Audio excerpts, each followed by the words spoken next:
जैसे कि आप सभी को पता है, ये लॉ ऑफ टॉर्ट्स की फोर्थ वीडियो होने वाली है। इस वीडियो में हम बात करेंगे जो लॉ ऑफ टॉर्ट्स के जो जनरल डिफेंसेस है। जनरल डिफेंसेस मतलब जिनके थ्रू अगर कोई भी इन जनरल डिफेंसेस में इन सर्कमस्टांसेस में रहते हुए कोई भी टॉर्ट कमिट करता है तो वो कोर्ट में सू नहीं कर सकता, केस फाइल नहीं कर सकता। अगर केस फाइल करता है तो डिफेंडेंट को ये जनरल डिफेंसेस मिल जाएंगे। डिफेंसेस मतलब उसे जो कंपनसेशन देना है या फिर जो उसे सज़ा मिलनी होगी वो नहीं मिलेगी। वो इनके अपना कोज बता देता है, रीज़न बता देता है कि किस वजह से ये जो एक्ट हुआ है वो एक एक्ट हुआ है। और कोर्ट ये देखते हुए तय करेगी कि वो जनरल डिफेंसेस में बच रहा है या नहीं बच रहा है। अगर बच गया तो उसे कंपनसेशन नहीं देना पड़ेगा, एक तरीके से उसे रिलीफ मिल जाएगा पूरा पूरा। तो आइए हम बात करते हैं लॉ ऑफ टॉर्ट्स के जनरल डिफेंसेस की। मुख्य तौर पर जो लॉ ऑफ टॉर्ट्स के जनरल डिफेंसेस है वो कहीं ज़्यादा होते हैं, लेकिन इसमें से मैंने कुछ 6 जनरल डिफेंसेस जो हैं जो मेनली यूज़ होते हैं और जो इम्पोर्टेंट है एग्ज़ाम के पर्पस से वो आपके सामने लाया हूँ। जिसमें कि फर्स्ट है act of state, second judicial acts, third quasi judicial acts, fourth executive acts, fifth act done under parental and quasi parental authority, sixth authority of necessity and seven and last act of court. Act of state, अगर हम बात करते हैं कि अगर कोई भी state है वो कोई काम कर रहा है, उसकी अथॉरिटी काम कर रही है जैसे कि मान लीजिए कोई भी स्टेट है वो अपने मिलिट्री को कहता है कि आप गन शूट कर दीजिए जो ऑफेंस कमिट कर रहा है उसके ऊपर, या फिर वो कर देता है, तो वो किससे बाउंड होगा? वो बाउंड होगा एक स्टेट की अथॉरिटी से। तो वो एक ऑफेंस नहीं होगा, ना ही वो एक टोर्ट होगा। अगर हम डेफिनेशन की बात करें इसकी, act of state means an act injurious to the person or property of some person who is not at the time of the act a subject of her majesty and which is done by any representative of or her majesty authority civil or military and is either previously sanctioned or subsequently ratified by her majesty. कि अगर हम बात करें कि state की कोई authority है जो कि एक ऐसा एक्ट कर देती है जो कि एक इंजीरियस एक्ट है, किसी को हार्म पहुंचा सकता है, किसी पर्सन के खिलाफ या फिर किसी प्रॉपर्टी के अगेंस्ट है, वहाँ पर एक पर्सन ऐसा आ जाता है जिसे वहाँ पर नहीं रहना चाहिए था और उससे कोई हार्म हो जाता है, तो ये माना जाएगा कि स्टेट के अथॉरिटी ने जो काम करा है वो एक जनरल डिफेंस में आ जाएगा। और स्टेट की अथॉरिटी अगर कोई काम करती है तो वो एक ऑफेंस कहीं ना कहीं नहीं माना जाता। जैसे कि बताया गया है कि ये कुछ सरकमस्टांसेस हैं, इसमें अगर कोई फॉलो करता है तो वो एक्ट ऑफ स्टेट में आ जाएगा। डन अगेंस्ट द एलियन, कि अगर कोई भी स्टेट का वो है दुश्मन है, एलियन है, और जो स्टेट के खिलाफ कोई काम कर रहा है उसके खिलाफ अगर स्टेट कोई एक्शन लेता है और तभी के तभी मतलब कोई ऐसा एक्ट कर देता है जो कि इंजीरियस है, जो कि हार्म पहुंचा सकता है, तो वो एक्ट ऑफ स्टेट में आएगा। जिसमें कि जो स्टेट है वो डिफेंडेंट होगी और उसे जनरल डिफेंस का मौका मिल जाएगा। वो जनरल डिफेंस से अपने ऑफेंस को कवर कर सकती है, वो ऑफेंस माना ही नहीं जाएगा पहली बात तो।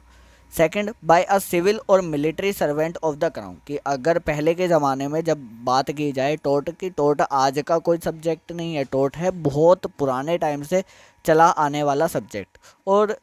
ये जो टोर्ट है ये अभी तक हमने पहले भी डिस्कस कर चुके हैं, ये पहले अभी तक डेवलप्ड नहीं हुआ है पूरी तौर से, ये डेवलपिंग है। तो अगर हम क्राउन के समय की बात करें, जब राजा या फिर रानी होते थे, एम्परर होते थे, तब जो उनकी मिलिट्री होती थी या फिर उनके जो भी सिविल सर्वेंट होते थे, जो भी उनके नौकरशाही के अंदर आते हैं, कोई भी वर्कर है जो काम कर रहे हैं, अगर वो कोई ऐसा एक्ट कर देते थे जो कि इंजीरियस है किसी प्रॉपर्टी या फिर किसी पर्सन के अगेंस्ट, तो वो एक्ट है वो ऑफेंस या फिर टोर्ट नहीं माना जाता था, क्योंकि वो स्टेट की अथॉरिटी काम कर रही है। Which act is either previously authorised or subsequently ratified by the crown on state policy act, कि अगर कोई भी एक्ट होता है चाहे वो ऑथोराइज्ड हो क्राउन के थ्रू या फिर स्टेट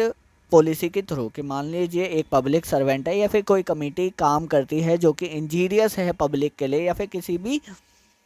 प्रॉपर्टी के लिए ऐसा एक्ट कर देती है, तो वो एक एक्ट टोर्ट में नहीं आएगा, ऑफेंस में नहीं आएगा, क्योंकि वो स्टेट की अथॉरिटी काम कर रही है और स्टेट के पास ही उसके लोगों के लिए वेलफेयर करने के लिए जो काम किए जाते हैं वो स्टेट द्वारा ही किए जाते हैं। तो ऐसा मान के चलते हैं कि स्टेट कोई भी काम करेगा तो वो लोगों के लिए वेलफेयर के लिए ही काम करेगा। इसलिए पहले माना जाता था जब क्राउन के समय में, जब किंग और क्वीन होते थे, कि जो भी एक्ट ऑफ स्टेट है उसका जनरल डिफेंस लिया जा सकता है स्टेट के थ्रू। और कोई भी कमेटी या फिर कोई भी कंपनी है या फिर कोई भी पर्सन है वो ऑथोराइज्ड है बाय स्टेट के और वो एक ऐसा एक्ट कर देता है जो कि हार्म करता है दूसरे पर्सन को, तो वो एक जनरल डिफेंसेस में आएगा। अगर हम बात करते हैं फोर्थ पॉइंट की, which would otherwise constitute a wrong but being done under the state policy is not cognizable by any municipal court, कि अगर हम बात करें कि ऐसा रॉन्ग जो कि क्या बोलते हैं स्टेट अथॉरिटी के अंडर, उनकी पॉलिसी के अंडर किया जाता है जो कि कॉग्निजेबल नहीं है, तो वो भी एक जनरल डिफेंसेस में आएगा। अब आते हैं जुडिशियल एक्ट। जुडिशियल एक्ट सामान्य तौर पर वो एक्ट होते हैं जो कि जुडिशरी के थ्रू किया जाता है। मान लीजिए कोई कोर्ट है, वो कोई भी एक्ट करती है या फिर कोई जज है वो कोई फैसला लेता है, तो ये माना जाएगा कि वो अपना जुडिशियल एक्ट कर रहा है, उसने कोई टोर्ट या फिर ऑफेंस कमिट नहीं करा। No suit will lie against a जज फॉर एनी एक्ट डन और words spoken in his judicial capacity, की अगर कोई जज है वो अपनी कैपेसिटी के अंदर कोई भी एक्ट करता है जो कि सामने वाले पर्सन के लिए इंजीरियस है, तो वो क्या होगा, एक जुडिशियल एक्ट होगा और हम उसके खिलाफ सू नहीं कर सकते या फिर केस फाइल नहीं कर सकते। मान लीजिए जज के पास पावर होती है किसी भी पर्सन को डेथ पेनल्टी देने की, अगर वो डेथ पेनल्टी दे देता है तो वो जिसे डेथ पेनल्टी मिली है वो तो मर जाएगा, तो उसके खिलाफ, जज के खिलाफ हम कोई भी एक्शन या फिर सू नहीं कर सकते, क्योंकि उसके जो एक्ट उसने कराया है वो जुडिशियल एक्ट है और जुडिशियल एक्ट क्या है, एक जनरल डिफेंस होता है। जजेस has liberty to exercise their function without fear of consequences, कि जजेस के पास लिबर्टी होती है कि वो अपने जो भी पावर्स हैं, फंक्शंस हैं, वो एक्सरसाइज कर सकता है विदाउट किसी फियर के। The same immunity which is enjoyed by जजेस is extended to the members of naval and military court. अगर कोई अनदर कोर्ट है, बहुत तरह की कोर्ट होते हैं लेकिन कुछ सामान्य तौर पे कोर्ट होती है जैसे सेशन कोर्ट, जेएमआईसी, ये जो भी कोर्ट होती हैं ये पर्टिकुलर कोर्ट होती है, लेकिन इनके अलावा भी हम बात करें कि ऐसे कोर्ट्स जैसे मिलिट्री कोर्ट्स है या फिर स्पेशल कोर्ट हो गई, नेवल कोर्ट हो गई, मैरिटल कोर्ट हो गई, तो उनके पास भी सेम लिबर्टी है, वो अपने पावर को एक्सरसाइज कर सकती हैं। अब थर्ड पॉइंट आता है कि क्वासी जुडिशियल एक्ट, वो ये इसी का सब पॉइंट है जुडिशियल एक्ट का, कि क्वासी जुडिशियल एक्ट क्या होता है। क्वासी हमें पता है कि जो भी चीज़ है वो पूरी तरीके से वैसी नहीं है, कि मतलब आधी कोई अनदर तरीके की होगी और आधी जो दे रखी है वही है, कि मतलब जुडिशियल एक्ट जो होंगे वो पूरी तरीके से जुडिशियल नहीं होंगे।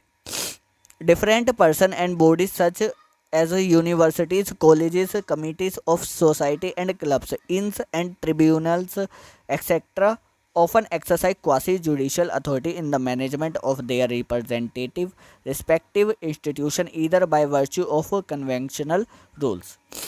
कि अगर बात की जाए क्वासी जुडिशियल एक्ट की, तो बहुत सारी हमने देखी होंगी, बहुत सारी सोसाइटीज़ होते हैं, उसमें कोई कोई क्लब्स होते हैं जैसे कि प्लेइंग क्लब्स हो गया या फिर कोई अनदर अपने जो ऑक्यूपेशन के अकॉर्डिंग उन्होंने क्लब्स बना रखे होते हैं या कुछ कमिटीज़ बना रखी होती हैं, या फिर यूनिवर्सिटीज़ हो गई, कॉलेजेस हो गए। ये क्या है, क्वासी जुडिशियल एक्ट करते हैं, कि मतलब इनके पास जो रूल्स बनाए गए हैं उनमें अथॉरिटी होती है, ये अपने फंक्शन एक्सरसाइज कर सकते हैं अपने लिबर्टी के थ्रू। मान लीजिए एक कॉलेज है, उसके कुछ रूल्स है। अगर कोई पर्सन या फिर वहाँ का बच्चा, स्टूडेंट या फिर वहाँ का टीचर उन रूल्स और रेगुलेशन को क्या कर देता है, वायलेट कर देता है, तो उनके पास क्या होती है, अथॉरिटी होती है अपनी पावर को एक्सरसाइज करके सामने वाले पर्सन को पनिश करने की या फिर उससे कंपनसेशन लेने की। तो ये क्या आ जाएंगे, क्वासी जुडिशल एक्ट, क्योंकि उन्होंने एक जुडिशल एक्ट कराया लेकिन वो पूरी तरीके से जुडिशल थोड़ी ना है। उनकी जो अथॉरिटी है या फिर जो कॉलेज है वो कोर्ट थोड़ी ना है, लेकिन उन्होंने एक जुडिशल एक्ट कराया क्योंकि उनके कुछ रूल्स और रेगुलेशन थे और उसमें सामान्य तौर पे लिखा था कि अगर हम इन रूल्स और रेगुलेशन को क्या करेंगे, वायलेट करेंगे, तो हम सामने वाले से कंपनसेशन इतना लेंगे या फिर पनिशमेंट इतना देंगे। ये एक जुडिशल एक्ट हो गया। सेम ही जजेस करते हैं, लेकिन ये पूरी तरीके से जुडिशल नहीं है क्योंकि वहाँ की अथॉरिटी में जो पर्सन बैठा है वो जुडिशरी से रिलेटेड है ही नहीं। यहाँ के मैनेजमेंट में उसे ऐसा जज ट्रीट कर रखा है। तो ये एक क्वासी जुडिशल एक्ट होगा कि पूरी तरीके से जुडिशल एक्ट भी नहीं है लेकिन कहीं ना कहीं जुडिशल एक्ट भी है। अब इसका फर्स्ट पॉइंट आता है कि रूल्स ऑफ नेचुरल जस्टिस, कि अगर इन सर्कमस्टांसेस में ये फॉलो करता है तो वो क्वासी जुडिशल एक्ट के अंदर आएगा। और ये जुडिशल एक्ट कोई करता है तो सामने वाले पर्सन उस पर सू नहीं कर सकता और ये एकदम नेचुरल होगा, कि मतलब सामान्य होगा, ये बिल्कुल सही होगा। तो उसमें पहला क्या है, rules of natural justice. Natural justice होती है जो प्राकृतिक न्याय जो मिलना चाहिए एक पर्टिकुलर इंसान को वो उसे मिल रहा है। कि मतलब हमें बता रखा है कि थेफ्ट अगर कोई कमिट करता है तो उसे कुछ पनिशमेंट मिलती है, कुछ ईयर्स की पनिशमेंट मिलती है, इम्प्रिजनमेंट मिलती है। आप उसे अगर डेथ पेनल्टी दे दो तो ये नेचुरल जस्टिस का है कि मतलब उसने जो ऑफेंस करा है या फिर कोई भी टोर्ट कमिट करा है, कि मान लीजिए किसी पर्सन ने किसी के राइट इन्फ्रिंज कर दिए तो उससे आप इतना सारा कंपनसेशन ले रहे हैं कि वो खुद ही गरीब हो जाए या फिर वो जो कंपनसेशन है वो इतना ज़्यादा एक्सीड है कि ऑफेंस या फिर टोट उतना बड़े लेवल का नहीं था। कि मान लीजिए जहां आपको 50,000 रुपये कंपनसेशन लेना था वहां आप 50 लाख रुपए कंपनसेशन ले रहे हैं, तो ये कहीं ना कहीं नेचुरल जस्टिस है ही नहीं, ये तो पार्शियलिटी हो जाएगी। पार्शियलिटी नहीं होगी तो ये अननेचुरल जस्टिस होगा। तो अगर कोई नेचुरल जस्टिस करता है तो वही जुडिशल एक्ट आगे परफॉर्म कर सकता है। सेकंड आ जाता है द पर्टिकुलर स्टैट्यूटरी और कन्वेंशनल रूल्स विच में prescribe their course of action, कि जो पर्टिकुलर स्टैट्यूटरी है उसने कुछ रूल्स बना रखे हैं तो वही जो रूल्स होंगे वो एक्शन के लिए प्रिस्क्राइब किए जाएंगे। अब आता है एग्जीक्यूटिव मजिस्ट्रेट, कि मतलब एग्जीक्यूटिव बॉडी है, अगर वो कोई काम करती है, कोई एक्ट कर देती है जो कि सामने वाली पर्सन या प्रॉपर्टी के लिए इंजीरियस है या फिर कुछ टोर्ट कमिट कर देती है तो वो इसका डिफेंस ले सकती है और बच सकती है। Valid order of public authority from a good defence to a tort committed by its officer in executing them, example order of a court of justice, but it if an officer purposely or maliciously arrest a person or takes his goods he will liable। कि अगर बात की जाए कि public authority जिसकी कोई गलत intention नहीं है वो गुड फेथ में ही अपनी अथॉरिटी का यूज़ करते हुए कोई पावर एक्सरसाइज करती है अपना और उससे तब टोर्ट कमिट हो जाता है तो वो अपना जनरल डिफेंस ले सकती है। मान लीजिए कोई पब्लिक सर्वेंट है, पुलिस ऑफिसर है, उसने गुड फेथ में अपनी क्या करी है, पावर एक्सरसाइज करी है, नॉर्मली जैसे वो करता था वैसे करी है, लेकिन तब उससे टोर्ट कमिट हो गया तो वो डिफेंस ले सकता है कि सर मैं एग्जीक्यूटिव बॉडी हूँ, मुझे जो है स्टेट की अथॉरिटी मिली हुई है और मेरी कोई एक बैड इंटेंशन नहीं थी, मैलिशियस इंटेंशन नहीं थी, तब मेरे से ये टोर्ट कमिट हो गया है। तो जज उसे क्या दे देगा, इस जनरल डिफेंस को यूज़ करने देगा और जनरल डिफेंस के तौर पे उसे रिलीफ पहुंचाएगा।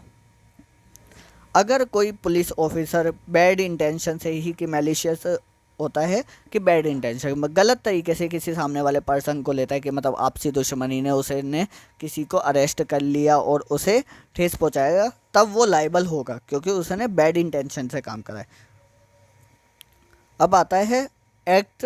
Done under parental, the authority of school master is while it exists the same as that of a person. The earlier view was that parents when he places his child with a school master delegates to him all his authority so far as it is necessary for the welfare of child। अगर बात करें कि under parental activity जो होती है कि मतलब parents के थ्रू की गई या फिर पेरेंट्स ने किसी पर्सन को अथॉरिटी दे रखी है कि आप ऐसा बिहेव कर दीजिए। मान लीजिए एक बच्चा है, वो स्कूल जा रहा है लेकिन वो शरारत करता है, तो उसके माँ बाप टीचर को कह रहे हैं कि आप इसे अपना ही बच्चा मान के ट्रीट कीजिए और इसे इसका विकास कीजिए। तब वो टीचर है वो अच्छी इंटेंशन से, उसे डेवलप करने के इंटेंशन से कोई एक्ट करता है, तब उससे कोई टोट कमिट हो गया तो वो इसका डिफेंस ले सकता है, क्योंकि उसने एक्ट अंडर पेरेंटल एक्टिविटी काम करा है। कि मतलब उसने एक ऐसी एक्टिविटी के थ्रू काम करा है जो कि वो ऑथराइज्ड था उस बच्चे के पेरेंट्स से, जैसे कि इसमें स्कूल मास्टर का एग्जाम्पल दे रखा है। अब आता है अथॉरिटी ऑफ नेसेसिटी। नेसेसिटी की मतलब इमिनेंट, एकदम बहुत ज़्यादा ज़रूरी कोई चीज़ हो जाना। कि अगर हम बात करें, there are many cases in which individual sustain an injury for which the law gives no action, as where private houses are pulled down to stop fire or goods cast overboard to save ship or the lives of those on board।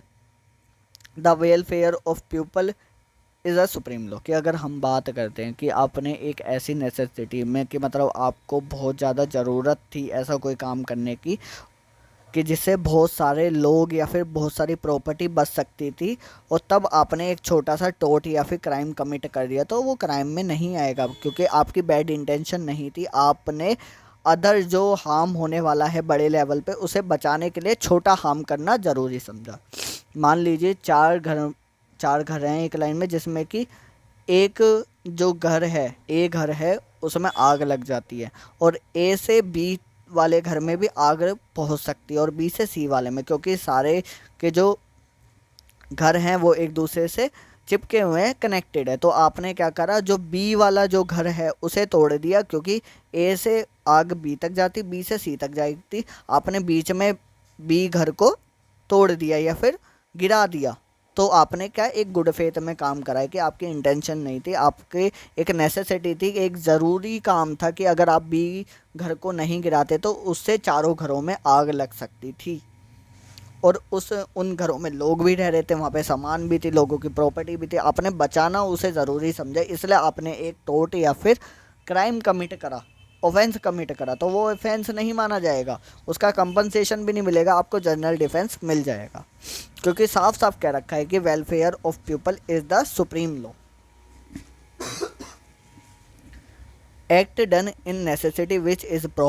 prohibited by law in general situation is not an offense, no one can sue on this behalf। कि सीधी सी बात है, अगर कोई necessity में काम किया गया है जो जनरली सिचुएशन में एक ऑफेंस है, अगर आप नेसेसिटी में काम करते हो तो वो एक ऑफेंस या फिर टोट नहीं माना जाएगा, और कोई भी उस चीज़ को लेके केस नहीं कर सकता। तो थैंक यू। आज हमने इस वीडियो में बात करी कुछ जनरल डिफेंसेस की, जो कि हम लॉ ऑफ टॉर्ट्स में अगर किसी पर सू होता है और वो इन्हें यूज़ करके बच सकता है। आगे ही ऐसे हमें प्रमोट करने के लिए हमारी वीडियो को शेयर करिए, सब्सक्राइब कीजिए, लाइक करिए। अगर आपका कोई डाउट है तो आप हमें कमेंट में लिख के बता सकते हैं, हम उसे जल्दी ही जल्दी सॉल्व करके आपके पास पहुंचाएंगे। Thank you.